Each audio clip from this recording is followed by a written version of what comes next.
parang madali pero hindi. Sa Panginoon may liwanag. Amen po. Sa Panginoon may pag-asa. Sa Panginoon tayo ay mahahanap natin sa Kanya yung kagalakan, yung kapayapaan. Amen po ba? So sa araw na ito mga kapatid, batiin niyo naman po mga katabi niyo today. Yan. Nagagalang ako na nandito ka ngayon. Yan. Welcome back sa mga kapatid natin na nagbakasyon. Sis Babs.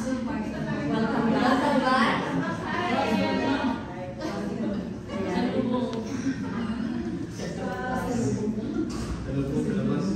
Habang hinihintay natin ang slides, no?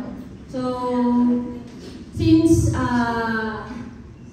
last month na ng taon na ito, and ang ating theme for this year is ano po? Intensify. In this month, intensify gift. So, naranasan niyo na po ba makatanggap ng gift? Yes? Yung gift na natuwa kayo? Amen. So, naalala ko noon, kagabi, si Sandy, sabi niya. So, may Christmas party kasi sila sa kanilang, I don't know, parang department ata po nila, so kahapon. So, late na rin siyang pumunta. Late na rin pumunta ang bata. So, si Sandy, wala, may isa kasi si Sandy, pagaling ako. So, sabi niya, yung gift na-receive niya, gustong-gusto talaga niya. Pero bago napunta sa kanya yun, tinanong siya kung anong gusto niya. So sinabi niya, syempre ito yung gusto ko, yung matutuwa na ako, yung hindi na ako bibili. Kasi kailangan ko yun. Sabi niya kagabi. And alam mo yung tuwa ng bata, yung tuwa ni Susan, alam mo yung talagang tuwang-tuwa siya. Kahit hindi siya ganun ka expensive, hindi branded. Tuwang-tuwa si Susan. And I pray na ganun din yung joy na naranasan natin at mararanasan natin noong tinanggap natin ang ating Panginoon. At mararanasan natin yung pagpapala niya, yung protection niya, yung provision niya. Ganun din nawa tayo sa galak. Amen po? Amen. So, bago po tayo mag-umpisa, tayo po muna tumayo at ating pumasahin ang ating declaration of faith for today. Today, I will listen to God's word. It empowers me by His instructions and corrections, giving me the strength to take the right direction and lead me deeper into the path of godliness. It was sent so I may be complete and equipped to every good work to serve men and to glorify God. Basahin na rin po natin ang ating theme for this month, John 3:16. For God so loved the world that He gave His only Son, that whatever believes in Him should not perish but have eternal life. Let's pray. Oh, Father, we thank you for today, Panginoon, for the privilege, Panginoon, and opportunity, Lord God, na kami ay makarinig, Panginoon, at matanggap ang mga salita mo, Panginoon.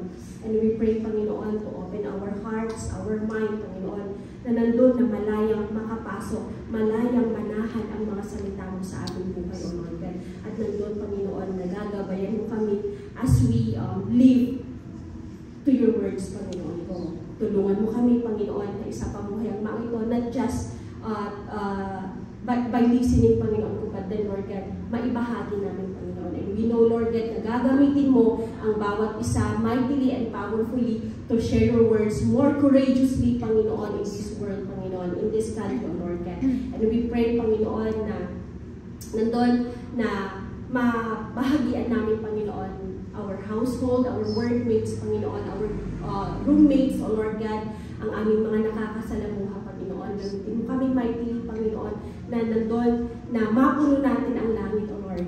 Yes, Lord, Panginoon, salamat, Panginoon, for the courage na binibigyan mo, patuloy mong ipinaparanas sa amin, Panginoon. And today, Lord God, we would like to thank you, Panginoon, sa lahat ng your faithfulness, your love for us, Panginoon.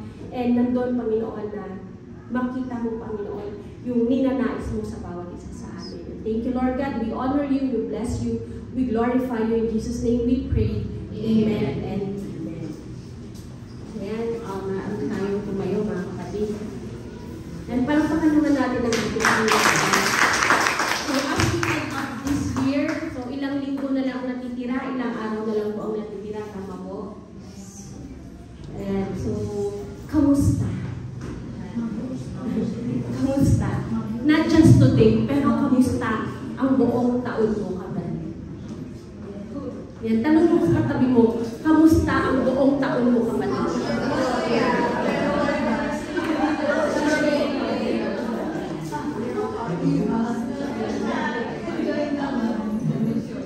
At sabihin natin, magpapatuloy na magtitiwala. Magpapatuloy na magsuserve sa ating Panginoon. At magpapatuloy na maging anak ng Panginoon. Patuloy na maging anak ng Panginoon. Parang mahina. Ayan. So, while waiting mga kapatid doon, so, ayan. So, sa buong taon na ito mga kapatid, may mga kapatid na tayong umuwi, di ba? May mga kapatid tayong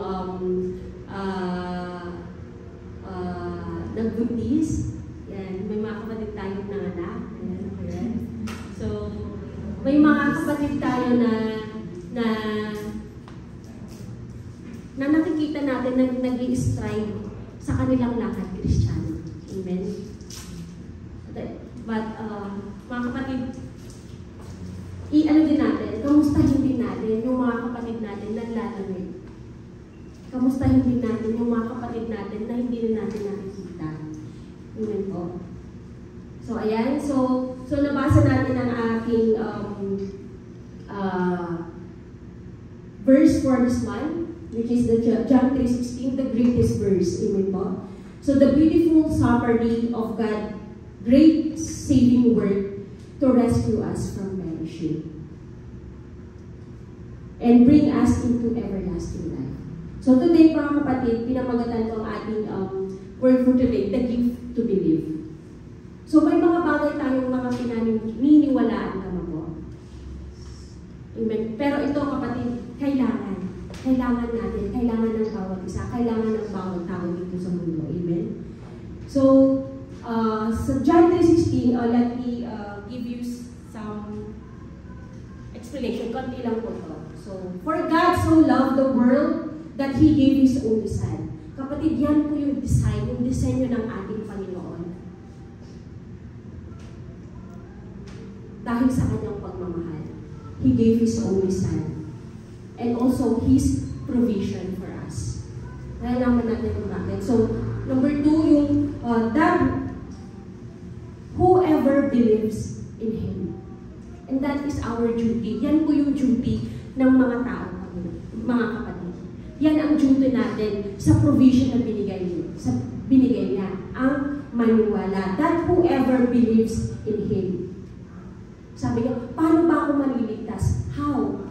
Sabi dito, that whoever believes in Him. Amen? And pangatlo, but have eternal life. And should not perish. And pangatlo, the danger. Ito yung danger kapag hindi tayo naniwala. Amen?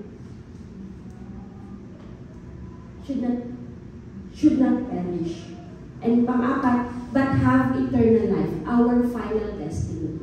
Malalaman natin yan, ano yung eternal life, at yung iba pa. So, believe, ito yung accept as true, feel sure of truth, to have faith, to have confidence, and to have trust. Amen. So, sa Luke 1 verse 5-45, since maiksi lang naman ito mga kapatid, so maaari ba natin masahin? Alam kong mahaba yan, pero maaari ba natin masahin, mga kapatid? So, verse 5. In the days of Herod, king of Judea, there was a priest named Zechariah of the division of Abijah, and he had a wife from the daughters of Aaron, and her name was Elizabeth. And they were both righteous before God, walking blamelessly in all the commandments and statutes of the Lord. But they had no child, because Elizabeth was barren, and both were advanced in years. So matanda na sila. Next, now while he was serving as priest before God, when his division was on duty, according to the custom of the priesthood, he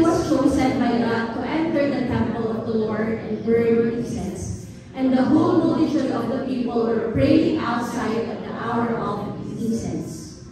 And there appeared to him an angel of the Lord standing on the right side of the altar of incense. And Zechariah was troubled when he saw him, and fear fell upon him. But the angel said to him, "Do not be afraid, Zechariah, for your prayer has been heard, and your wife Elizabeth will bear you a son, and you shall call his name John. And you will have joy and gladness, and many will rejoice at his birth. For he will be great before the Lord, and he must not drink wine or strong drink, and he will be filled with the Holy Spirit, even from his mother's womb. And he will turn many of the children of Israel to the Lord their God. And he will go before him in the spirit and power of Elijah, to turn the hearts of the fathers to the children, and the disobedient to the wisdom of the just, to make ready for the Lord a people prepared."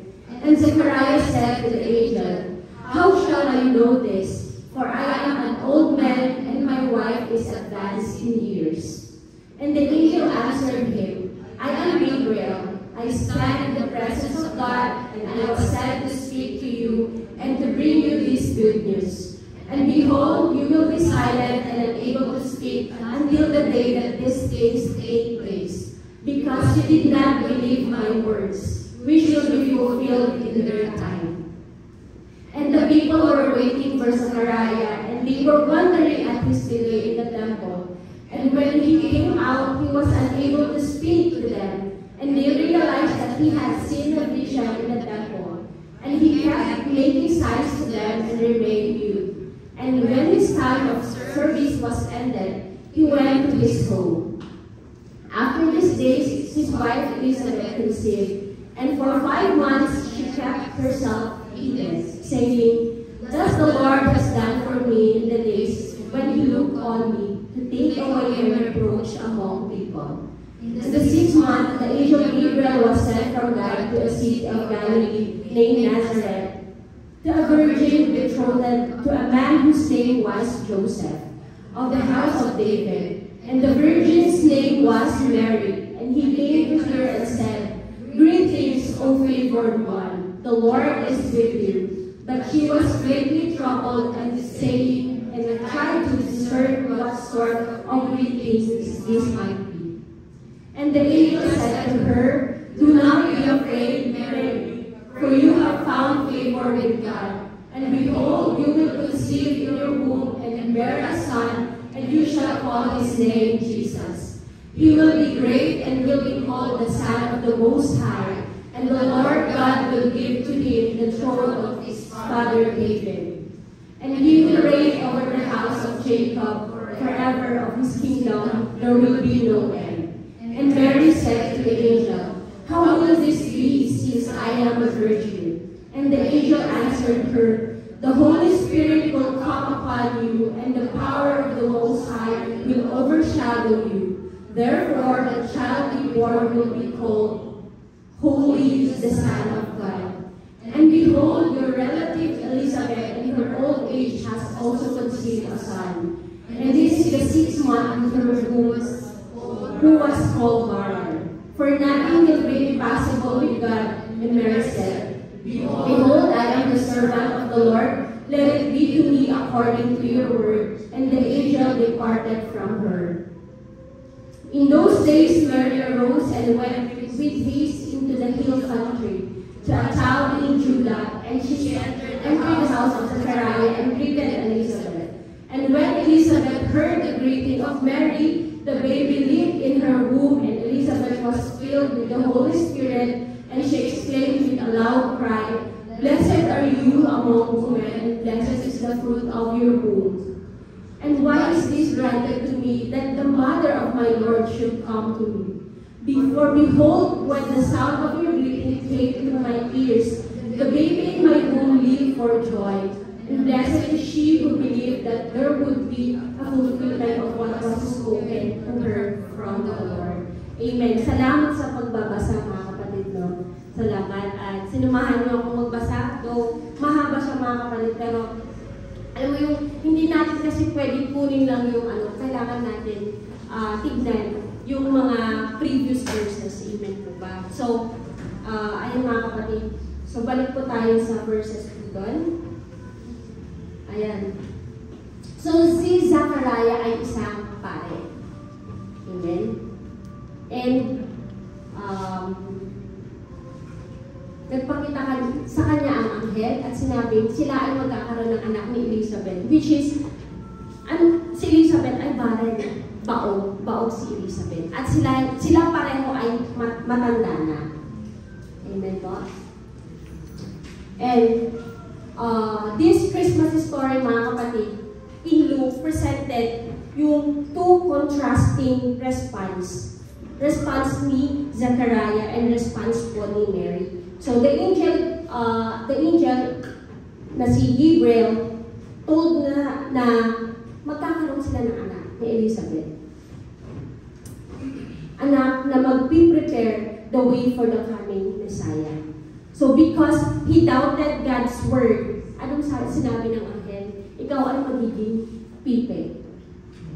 You will be silent and unable to speak until the day that these things take place. Sabi niya. So, until the day take place. So sabi ko, so ilang buwan naging pipe si Zachariah?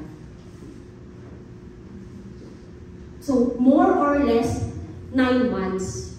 Kasi sabi niya, until the day that these things take place, hanggang manganak si Elizabeth. Diba? Naging pipi siya dahil hindi siya naniwala sa sinabi ng anghel. So, which will be fulfilled in their time, sabi ko, sa verse 20. So, si Zachariah, isang pare, as I said, siya ay naging pipe, hindi makapagsalita. Tayo kayo mga kapatid, for 9 months, hindi tayo makapagsalita. Dahil hindi tayo naniwala. Kaya, today, tomorrow, the next week, next month, kaya po, parang hindi sisig. Mayat-mayat po kung nagsasalita. So, ayan. So, on the other hand, mga kapatid, Mary believed the words of Angel Gabriel that she will give birth to the Messiah, even though he was a virgin. Although, there is some cases, mga kapatid, na may doubt yung response ni Mary. But, sabi dito, and Mary said to the angel, how will this be since I am a virgin? But she indicates faith to her second response, saying, behold, I am the servant of the Lord. Let it be to me according to your word. So kapag may sinabi sa atin ng Panginoon, ganito din po ba ang magiging response natin? I am the servant of the Lord. Sino ang mga servant ng Panginoon? Amen. Taas ng kamay. I am the servant of the Lord. Let it be to me according to your word. So nandun yung naniwala si Mary at sumunod. Amen? So Mary, that is Mary in contrast to Zachariah belief. So sa verse 39 to 45, sabi niya doon, in those days Mary arose and went with haste into the hill country. So taga-bundok sila Elizabeth and Zachariah.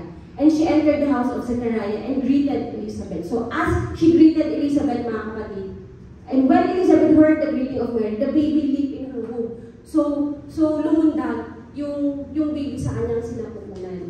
Kasi sabi nga po, di ba, nung sinabi ng anghel kay Zachariah na he will be filled with the Holy Spirit. Kahit nandun pa siya sa loob ng tiyan ng kanyang ina. Kahit nasa sinapupunan pa siya. Amen? So, and then after that, Elizabeth was filled with the Holy Spirit and she exclaimed with a loud cry, blessed are you among women and blessed is the fruit of your womb. And why is this granted to me, that the mother of my Lord should come to me? Sino ako para puntahan ng ina ng aking Panginoon? Sabi niya. So, for behold, with the sound of your greeting, sabi ni Elizabeth, came to my ear, the baby in my womb leaped for joy. So, nandun mga kapatid, makikita natin kung gaano ka-amazing, kung gaano ka-totoo, kung gaano ka-faithful ang ating Panginoon sa kanyang sinabi. Amen. Through the angel Gabriel. So, and blessed is she who believed that there would be a fulfillment of what was spoken to her from the Lord. Amen po? So, naiintindihan natin, nasusundan po natin, mga kapatid. So, this Christmas story in Luke, mga kapatid, presented two contrasting response, which is yung response ni Mary and response ni Zachariah. Ayan. So nandun yung naniwala at sumunod si Mary. At sinabi din niya sa 43, di ba, sino ako? Sinabi ni Elizabeth, sino ako upang dalawin ng ina ng aking Panginoon? So today we find two groups of people, mga kapatid. Number one, yung those who do not believe and those who do believe. Sino yung naniniwala sa Panginoon? Amen. Sino yung naniniwala na ibigay ni Father God ang kanyang anak dito sa mundo to save us? Amen. So I believe lahat po tayo, no? So many people celebrate Christmas without really celebrating the birth of Jesus Christ. Tama po? So may napuntahan na po ba kayong Christmas party? Na wala doon si Christ. Wala, not physically, but hindi talaga siya celebrate yung kapanganakan ng ating Panginoon. Meron na po ba? Tama?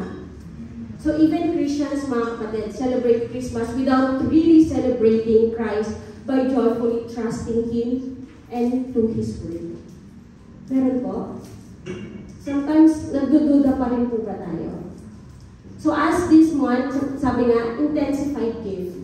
Yung gift mismo, mga kapatid ng ating Panginoon, is the greatest gift a person may receive.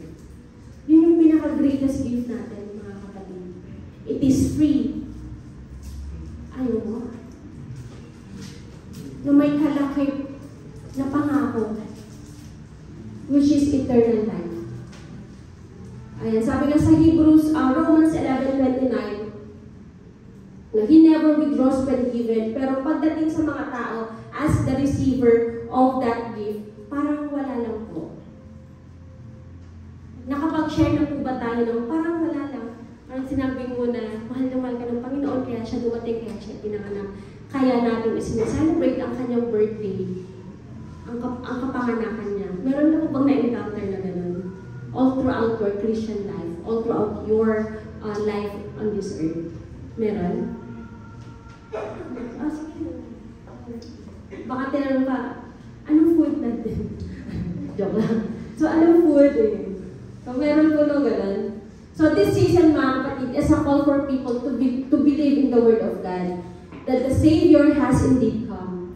So, and Jesus demands what we believe, not just in the Word about Himself, but the Word Himself. Hindi yung binabasa natin patungkol sa Kanya, story patungkol sa Kanya, pero maniwala tayo sa Kanya. Amen. Hindi lang, kapag nagbasa tayo, mga kapatid, di ba? Kapag, ganun pala yung ginawa ni Jesus. Ganun pala yung pero, paniwalaan natin siya. Amen po? Jesus did not demand, hindi diniman ng ating Panginoon to celebrate His birth. What Jesus demand is that we believe in Him. Basahin mo nga natin. Jesus demands that we believe in Him. So yun po yung dinedemand ng ating Panginoon. Hindi po yung mga party, mga garbong party, yung Christmas party. Nawala naman doon ang ating Panginoon. So in John 14:1, sabi po niya doon, next slide, let not your hearts be troubled, believe in God, believe also in me. Maniwala rin po tayo sa Kanya. So may mga tao na hindi naniniwala kay Jesus. Tama? Naniniwala sila kay Father God sa Panginoon, but not on Jesus Christ. Pero tayo, mga kapatid, bilang Kristiyano, as a Christian, kaya nga Christian, Christ. Na tayo ay naniniwala kay Jesus Christ. Amen? So in John 6:29, Jesus answered, the work of God is this, to believe in the one He has sent. maniwala po tayo mga kapatid. Kung nababahagian tayo or nabahagian na tayo na tao lang naman po si Jesus. Tao lang siya. Pero hindi eh. Sabi mo, nabasa ko to.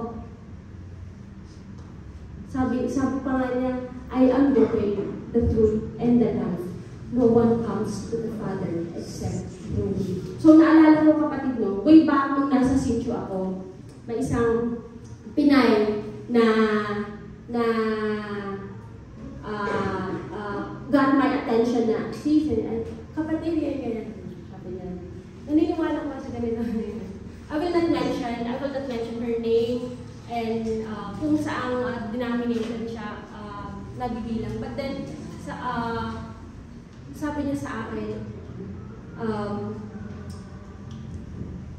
may nalo siyang verse, binasa siyang verse from Isaiah. And what I respond to that verse is this, yung sabi niya, parang kay Yahweh, ganun. Tapos sabi ko,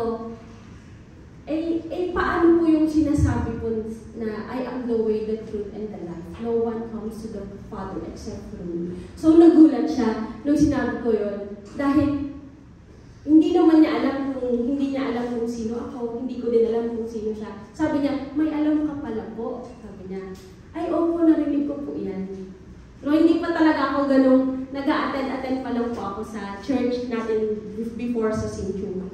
So, ipinagdidiinan pa rin niya na tao lang si Jesus. But then sabi ko, I respect that, but sabi ko sa kanya, ito yung pinapaniwalaan niya. Na siya ay pinadala sa atin to save us. And after that, wala na, hindi na niya tawag nito, ipinilit. Yung gusto niyang iparating. Doon na parating niya, pero hanggang doon na lang.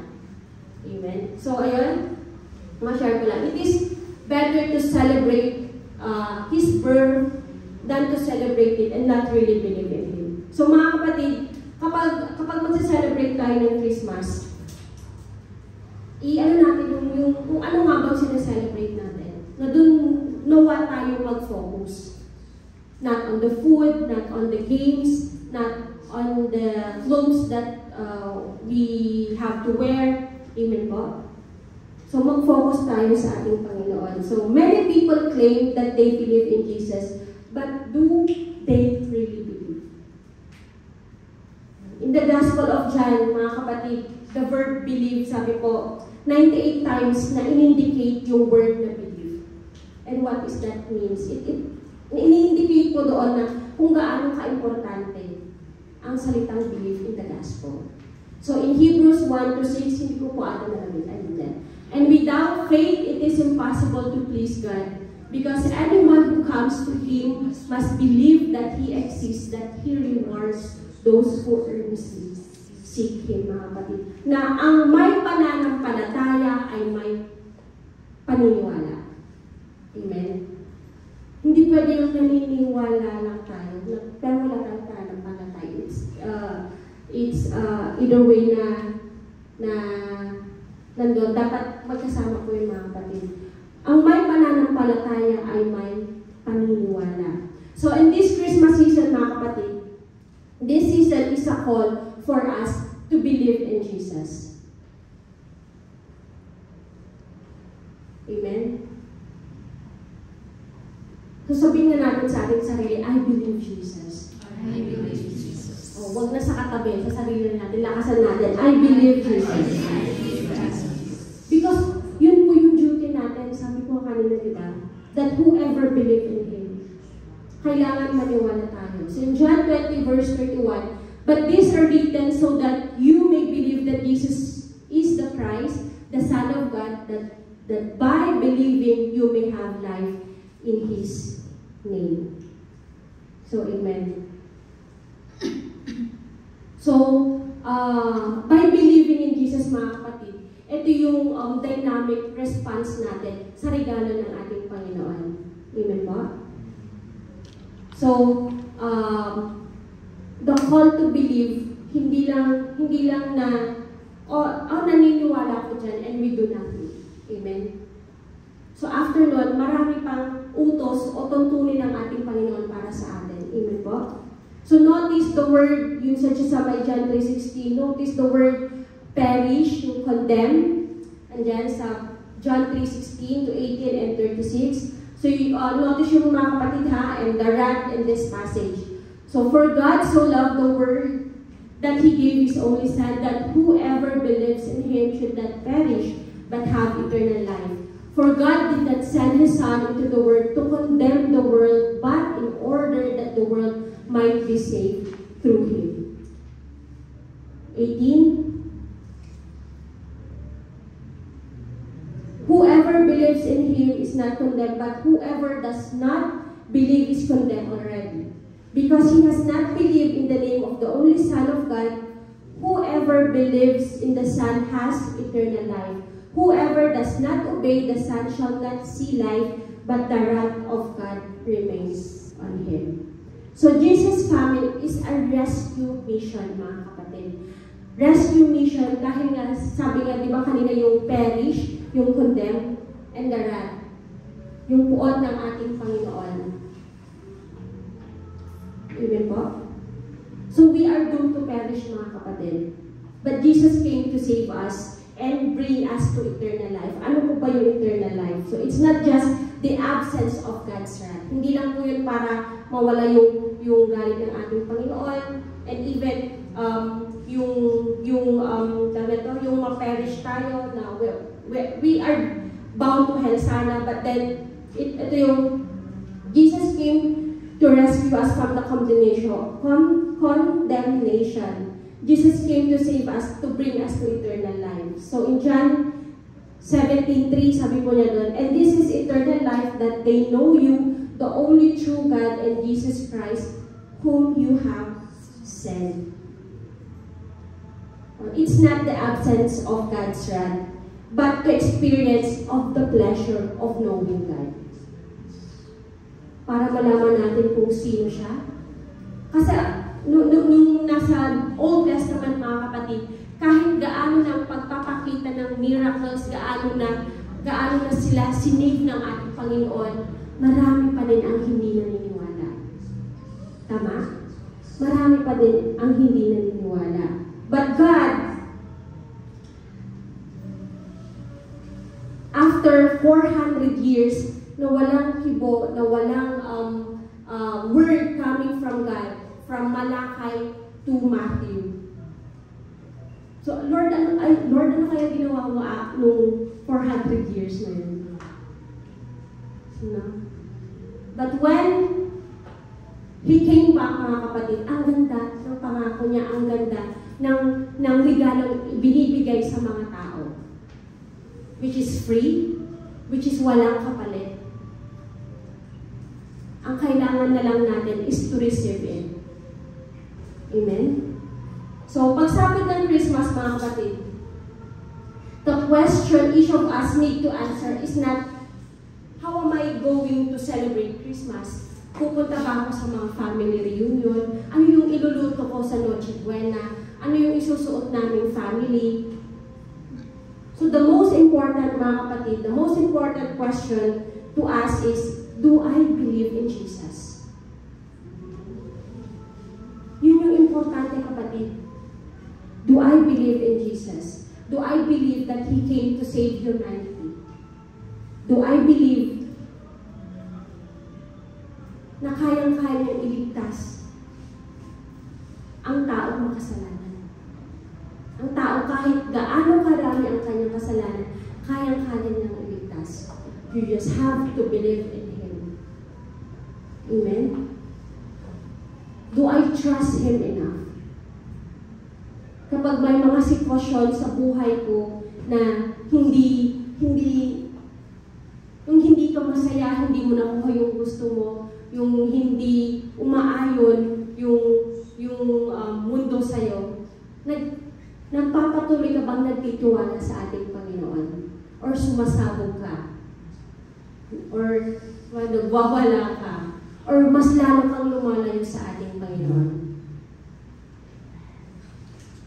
Oo, see, sometimes. Aray naman. Kasama po yun mga kapatid. At hindi po bawal. Kasi alam po, plano yun ng ating Panginoon sa ating buhay. Amen? How about mga kapatid, yung mga taong hindi naniniwala? How about those who do not believe Him? What are we going to do with them? Ano yung gagawin natin? Is to share. Number 2, this season is a call for us to point others to Jesus. So in Romans 10:14, how then are they to call on Him in whom they have not believed? How are they to believe in Him whom they have not heard? And how are they to hear without a preacher? So kapatid, kahit hindi ka preacher, kahit hindi ka tumatayo dito mga kapatid, meron kang responsibility to share Jesus to others, to point others to Jesus. Hindi porket nagsisimba tayo every Sunday, may tayo, ginagamit tayo sa bahay panambahang ito, ay doon na nagtatapos yung duty natin. Hindi po mga kapatid. Ang duty natin is to point others to Jesus. Kaya napaka-importante, lagi ko itong sinasabi, yung ating testimony. Kasi today mga kapatid, marami nang hindi ayaw nang makinig ng verse. Pag sinabi mo, sa verse John 3:16, sabi ni Lord, di ba, lumalayo yung mga tao. Sabi sa verse ng ganito, ano ba naman ito? Verse 2 si ano? Di ba? Mas lalo kang lalayuan. Sabihin ka pa, pastora, pastor. Tama? Pero kapatid, ang tinitignan, ang pinakikinggan ng tao ngayon ay yung buhay mo. Kung paano ka mamuhay, kung isinasapamuhay mo ba yung mga salitang naririnig mo. Alam nilang nagsisimba ka at doon nila ibibase kasi kapatid kung ano yung ginagawa ng Panginoon sa buhay mo. Doon nila ibibase kung, ay, tama ba? Kristiyano ka, tama? Kristiyano ka, bakit naaway mo? Hindi mo ko iniintindi. Lagi na lang ikaw. Kapatid, doon kasi sila bumabase on how we live out our faith. So kailangan kapag sinabi mo, binago ka na ng Panginoon, binago ka na. Kung sinabi mong ayaw mo nang balikan yung nakaraan mo, huwag mo nang babalikan. Amen? You are saved now, mga kapatid. We need to live out our faith. Kung ano yung pinapagawa ng Panginoon sa atin, gawin natin. Kahit nadedehado ka na, kahit nalulugi ka na, hugod ba yan, sis? Kasi alam ko kay Lord, wala pong lugi. Even sa treasure natin, sa time natin, sa mga talents natin, wala pong lugi. Tama po? Nakikita ng Panginoon ang ating puso. Kahit konti na lang yung natira para sa'yo, si Lord ang magpo-provide yan. Kahit mas marami kang machine kaysa sa katrabaho mo, si Lord, nakikita ng Lord ang puso mo, paghagaanin niya. Kasi ang hirap mga kapatid, magtrabaho na nagre-reklamo. Mas bibigat yung trabaho mo, kapatid. I-embrace mo. Sabi nga, di ba, ang gawa ng ating kamay. Bigyan mo ng pagmamahal. Mas magaan magtrabaho, mga kapatid. Kung i-accept mo yung trabaho mo, ito yung trabaho ko, ito yung nagpapasahod sa akin, sapat lang. Sapat yung pagod. At pagdating naman ng sahuran, di ba? Okay naman. Parang recharge ka na naman. Amen? Nararanasan natin. So, amen. Yung sa pang-umaga, okay lang din. Hindi tayo napupuyat. Amen? So, ayan. So, ayan. Kapag sinaselebrate natin, napunta tayo sa word. So, balik po tayo mga kapatid. What good is to celebrate Christmas parties if we will not help them know Jesus? So, what good is to give a nice Christmas gift kung hindi naman nila tinatanggap yung gift na ino-offer ng Panginoon? Kung hindi mo na ibahagi, kung hindi mo ipinaunawa sa kanila yung gift na kailangan ng isang tao. Amen. What good is it to laugh with them and not to share the joy of Jesus? Diba marami pong ganun mga kapatid. What good is it to have fun with them and send them to everlasting misery and hell? Because we did not share Jesus to them. So may we make it, mga kapatid, may we make it our commitment, kahit isa, kahit dalawa, tatlo, as long as you can share Jesus, mga kapatid. At least one person, kung di mo kaya, nahiya ka, before the holiday season is over. Magbahagi ka. Simulan mo sa mga taong nakapalibot sa'yo. Simulan mo sa mga taong nakakasalamuha mo. Every day, sa work mo, sa room mo. Simulan mo doon, kapatid. Amen? To spend it with your friends. Hindi ka lang maglumok mo. Manunood ng Korean novelas. Manunood ng Netflix. Spend it with your friend, mga kapatid, who do not yet believe in Jesus. So Jesus shared Jesus to them dahil ang mga kapatid, that they might be saved kagaya mo. Amen po? So, naalala niyo po ba yung si Paul and Silas nung nakulong po sila? Nung kumanta sila, nagbahagi sila ng salita, and then, lumindol.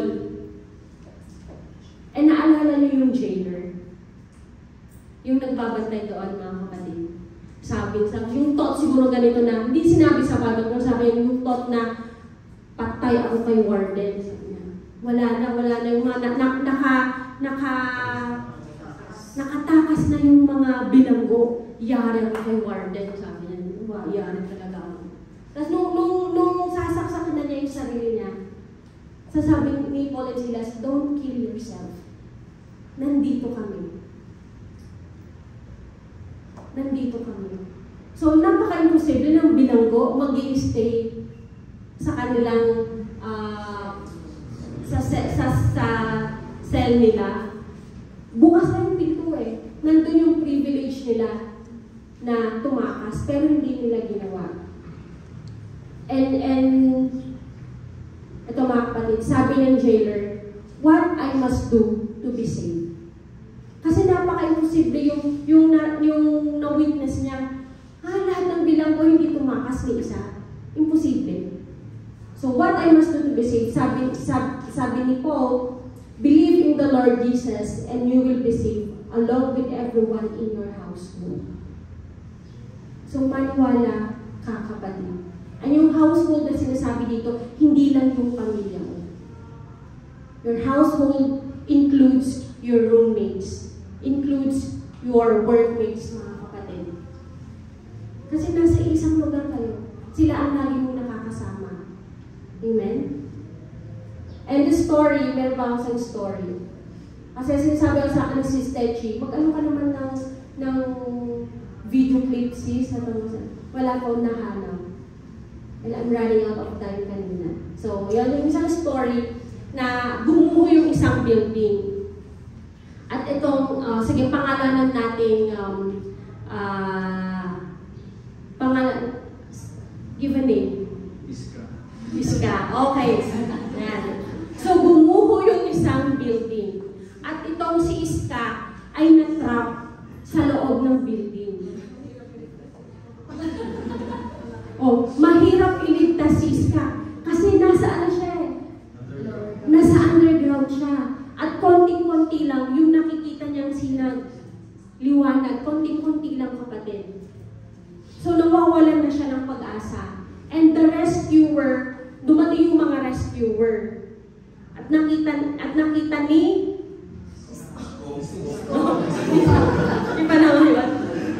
nakita ni Isko na kambal ni Iska. Okay? Nakita ni Isko ang rescuer. Siyempre, sumigaw sila. kinuha yung attention ng rescuer. At nandun na pasa-pasa ang magkambal.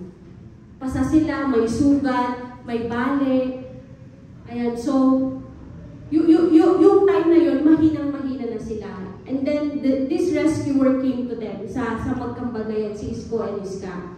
At na-rescue sila. At itong Isko and Iska, alam nila may mga tao pang na-trap sa building na yun. Anong gagawin nila?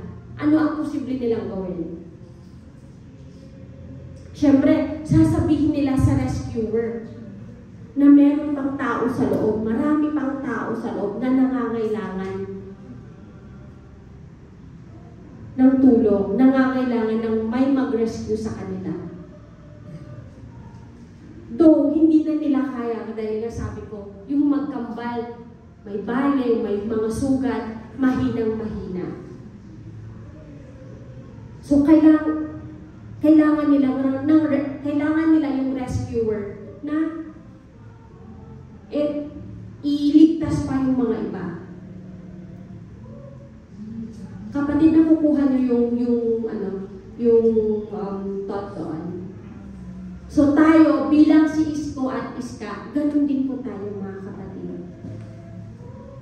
Kung paano tayo iniligtas ng Panginoon, paano natin naranasan yung pagmamahal niya, ganun din po kapatid ang gawin natin sa iba. Kasi hindi natin kaya, hindi kaya ni Isko at Iska na iligtas sila kasi mahinang-mahina sila.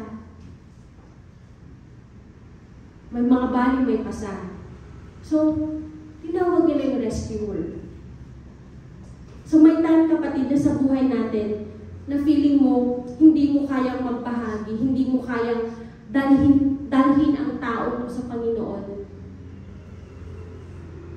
Just call the rescuer, our Lord Jesus, to rescue them. Ayaw ba natin na ma-rescue sila? Ayaw ba natin na mailigtas sila? Hindi ganun tama. Kailangan gawin natin yung duty natin. Na bilang isang iniligtas ng Panginoon, gusto natin yung iba maligtas din.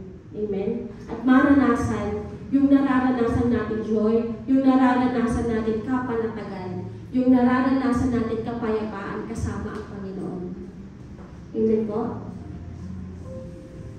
So, yun si Isko at Iska. Ayan, kayo ng pangalan nun.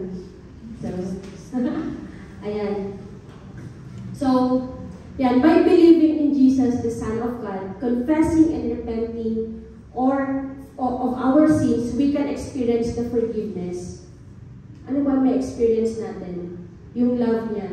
And yung salvation that He offers. Ganun din nawa ang bawat isa sa atin, mga kapatid.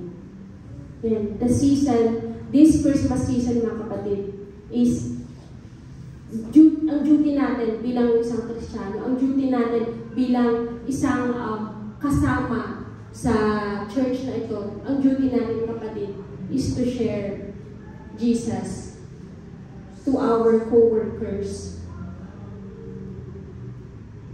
Mahirap kung wala yung pagmamahal sa atin, kapatid. Kaya kailangan nandun na mahalin natin kahit gaano pa sila kahirap mahalin.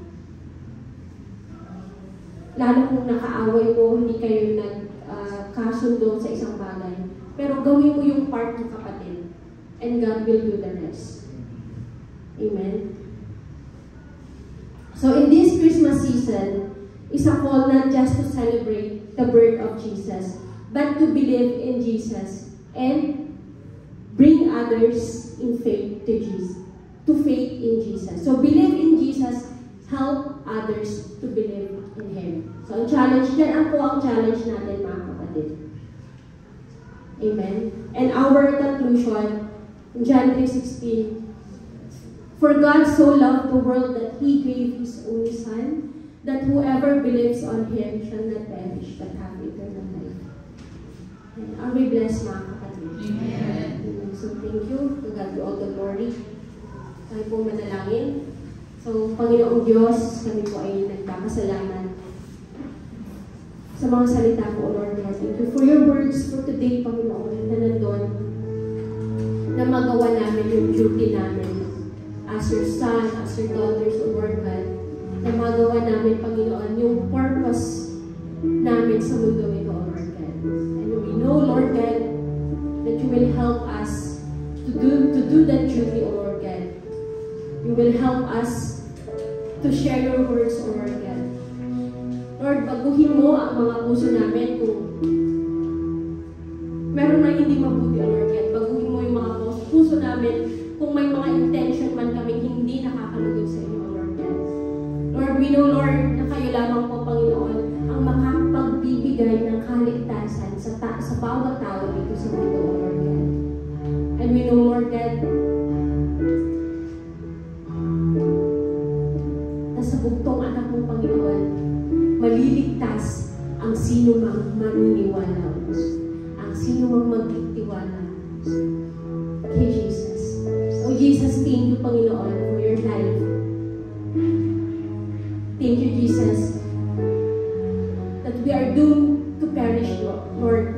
Pero nandun ka to save us. Nandun ka para harapin ang mga yun, parang iharang ang sarili mo, Panginoon, para sa atin.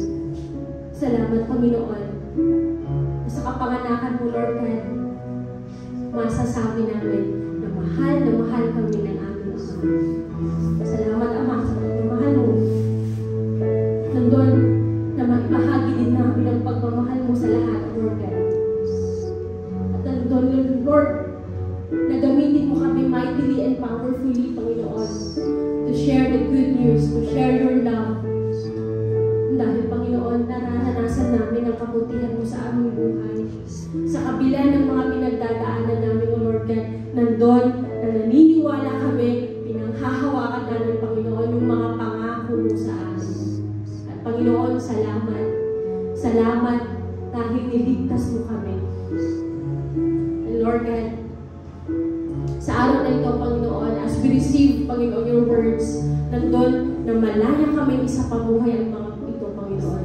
Malaya kaming ibahagi, Lord God, dahil nandun, Panginoon, yung salita mo, mahal na mahal mo ang bawat isa sa akin, Lord God. Lord, salamat, Lord, sa mga kapatid kong narito, Panginoon, na patunay lang, Lord God, na patuloy mo silang nire-remind sa mga salita mo, Lord God, na uunahin ka anuman ang mangyari, Lord God, na pagsisilbihan ka anuman ang mangyari, O Lord God, na paglilingkuran ka, Lord God, at nandun na maibabahagi namin ang mga salita mo. Use us, O Lord God, use us mightily and powerfully, Lord. Wala kaming ibang dahilan para mabuhay, kundi ang mamuhay bilang isang anak mo, Lord God. Lord, we believe in you, Lord God, and help us, O Lord, to point others to you, Lord Jesus. Help them, Lord God, and we pray, Lord, to open their hearts, to open their minds, O Lord, na nandun na malayang makapasok ang mga salita mo, na nandun na maranasan din nila, Panginoon, yung mga naranasan namin. Nandun na maranasan nila yung tunay na pagmamahal na hindi nila mahanap sa mundo, Lord God. Thank you, Lord, sa pagmamahal mo, sa kabutihan mo, sa faithfulness, O Lord God, sa mga pangako mo. Maraming salamat, Panginoon, sa lamang po namin dinudulog lahat ng aming pagsamba, pasasalamat, pagwalhati at pagdakila. In Jesus' name we pray. Amen and amen.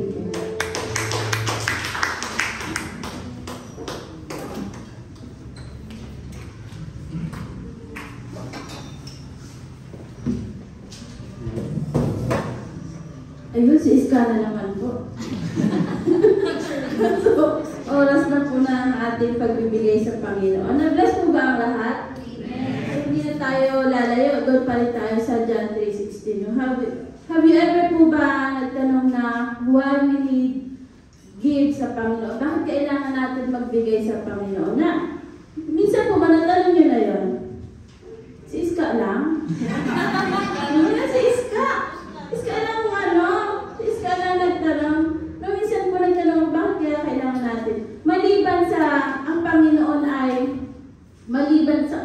Panginoon ay faithful sa atin. Maliban sa ang Panginoon ay blessed ka, kaya gusto mo magbigay sa Panginoon. Maliban doon, sabi niya nga sa John 3:16, no? For God so loved the world that He gave His only begotten Son. Maliban doon sa lahat ng yun, God, bakit kailangan natin magbigay sa Panginoon? It's because God is a giving God, no? Sobrang generous, sobrang loving God, kasi binigay niya ang gustong hinanay niya. Doon pa lang wala nang, ay kailangan, eto na, lahat huli muna. No? Kasi we are unworthy people para sa blessing ng Panginoon. Alam niyo po ba, sa pag nabasa niyo ang Leviticus, ang mga tao po doon ay pag nagkasala, kailangan nilang magbigay ng offering sa Panginoon. Maliban pa dun sa kung anong rank mo doon, di ba? Pumaling sa kang, sabi doon sa Leviticus chapter 4, sabi niya, pag isa kang Israel leaders, ang kailangan mong i-offering is male goat. Tapos kailangan wala pa siyang taba. O paano na si Iska? Dahil taba, di wala na, no? So yun ang instruction ng Panginoon sa pagbibigay, pag-offering mo dahil sa kasalanan mo. So ngayong panahon, dahil nga ang Panginoon ay sobrang mahal na mahal tayo at generous sa atin ang Panginoon, that He gave His only begotten Son. Hindi na natin kailangan mag-burn and offering sa Panginoon. It's free na binigay ng Panginoon. Hindi natin yung ginain ng works natin. No? Sabi nga ang grace ay libre na ibinibigay na. Sa ni Sis Grace, nasa atin na lang yun na kung gusto natin tanggapin. So, bakit hindi tayo magbibigay sa Panginoon? Na yung grace nga na ibinigay ng Panginoon, na hindi ka pa nga humihingi ng tawad, pinapatawad ka na. So, bakit hindi tayo magbigay sa Panginoon? Hindi lang, God is loving God, God is faithful God, no? Na sa lahat ng ito, we are not worthy. So, bakit hindi tayo magbibigay sa Panginoon? Amen po ba? Amen. So, let's pray for our tithes and offering. Let's pray. Yes, Lord, Father God, thanks so much, Panginoon, for giving us, Panginoon, strength today, Panginoon, sa pakikinig sa iyong salita, O Lord.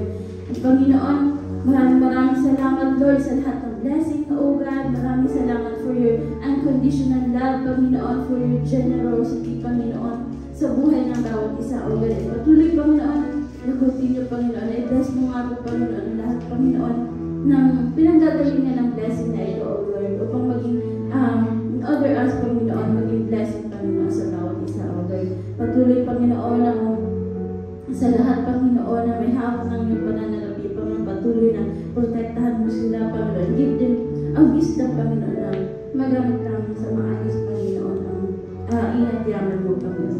Maraming salamat. We love you, O God. You deserve the highest praise and adoration.